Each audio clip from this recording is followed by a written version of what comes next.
Total fitness is likely a concept you have heard about with various variations, but essentially is something that the military is striving to better accomplish in terms of training outcomes for its personnel when it comes to ensuring professional, physical, social, mental, and spiritual fitness health is accounted for.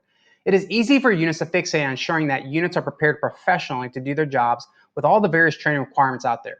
Ensure they are physically fit and conduct the, check in the box annual training to cover everything else.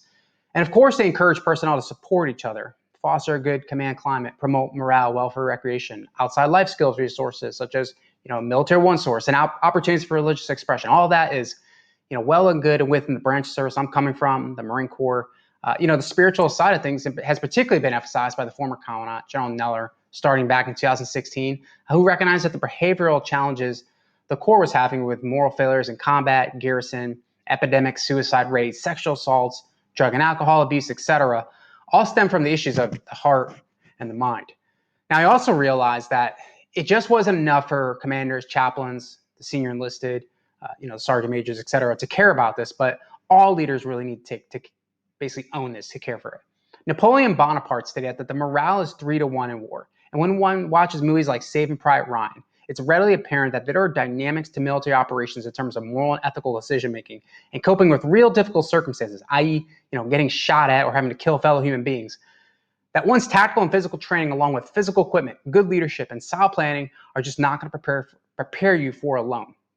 When I was a second lieutenant at TBS, the basic school, I'll never forget one class by our chaplain who showed some clips from the movie Saving Private Ryan to highlight key issues of the morality of killing versus murder in war, and the difference in one's faith perspective that is just praying to be delivered from a situation, i.e., you saw maybe the soldier just praying on the beach but not really moving forward. And then there's the other soldier who uses spiritual strength to move forward with confidence. So basically what I'm talking about is that sniper is quoting Psalms as he marks legitimate targets for his unit to keep pressing towards their ultimate military goals. Now, as I've gone through my career, I recognize this dimension of humanity in military operations as absolutely essential, but also recognize that typically time was not allotted for appropriate discussion, or culturally it was just seen as awkward to have these deeper conversations, right? It's easier to talk about technical things.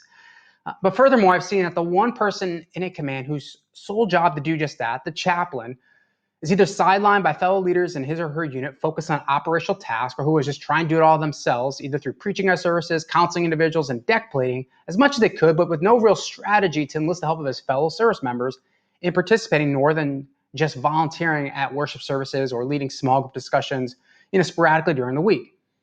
In 2016, though, I was serving as a volunteer for the Command Religious Program portion on a Sunday morning at Edson Range, Camp Pendleton.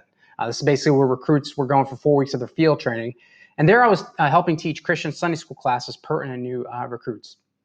The senior chaplain at the time, a Catholic priest, confided in me that he was all about the new spiritual fitness initiative sweeping through the Marine Corps. However, he was concerned that for the most part, the program was owned and created by chaplains with no real input from NCO staff, NCOs, or officers who ultimately really lead the culture of their units. I've even heard one particular senior officer say that the NCOs staff in particular are the gatekeepers to this culture. Now, I'm friends with many chaplains, and it is a widespread reality that while they are certainly the go-to expert by bill description on spiritual issues, and I will certainly bow to them that they have more formal theological training than I will ever have, but the people who generally will influence the spiritual culture at the end of the day are the line leaders, both enlisted and officers. And a lot of chaplains will affirm that. But these leaders serve as gatekeepers and gateways for the chaplain to be most effective at their job. Now, unfortunately, many of these leaders really don't like to partner with the chaplain other than, send him or her, their junior enlisted who have exasperating personal issues. The purpose of this mini-series is to change that dynamic where chaplains can partner with key leaders in the unit to develop a better culture that is resilient to life challenges, prepared for the violence of combat, and has a strong moral and ethical backbone.